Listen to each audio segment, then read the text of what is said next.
Are you adventure ready? Geauga Park District is your family's place for free summer fun. Biking, kayaking, fishing, hiking, camping, and exploring with naturalists for every age and ability. Plan a visit today at geaugaparkdistrict.org.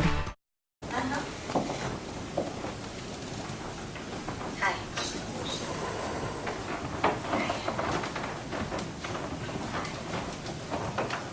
Mr. Coleman, do you, in fact, plead guilty to the charge as stated in the bill of information, which is grand theft? Yes, I do, Your Honor. Okay. And you admit you committed the acts which constitute that crime? I do, Your Honor. Okay. So, Mr. Flays, will you state what you believe the state would have proven had the matter gone to trial? Thank you, Your Honor. Had this matter gone to trial, the state would have proven beyond a reasonable doubt that on or between January 1st, 2015 and November 30th, 2018, in a continuing course of criminal conduct, that the defendant, acting as treasurer for the campaign for Friends of Dave Joyce, embezzled approximately $160,000, and that he took that money without the consent of the campaign or an authorized representative. Okay. Thank you. Thank you. So, Mr. Coleman, at this stage, I do accept your plea of guilty, find you guilty of the crime of grand theft. Since it is a fourth-degree felony, the maximum possible prison time that could be imposed upon you is 18 months in prison and a $5,000 fine. And of course, restitution is also an option.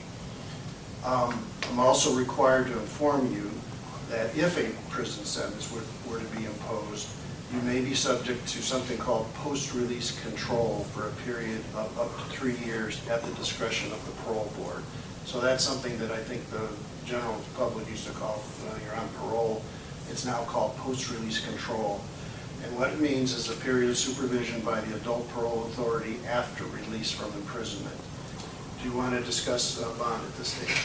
Yes, Your Honor. The state would like to make the court aware that as part of the bill of information, the state was in contact with the victim in this case and the victim's representatives, and that the defendant not only made full restitution for the amount of money that was stolen, but he also made restitution to the victim for the costs of their investigation and correction of the embezzlement, which actually far exceeded the actual theft amount.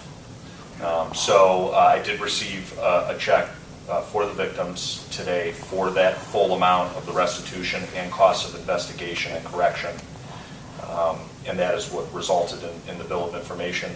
The defendant, checking his record, does not have any criminal record whatsoever, no failures to appear. He has known about this for some time. His attorney has worked with the treasurer for the campaign and the accountant that was hired by the campaign.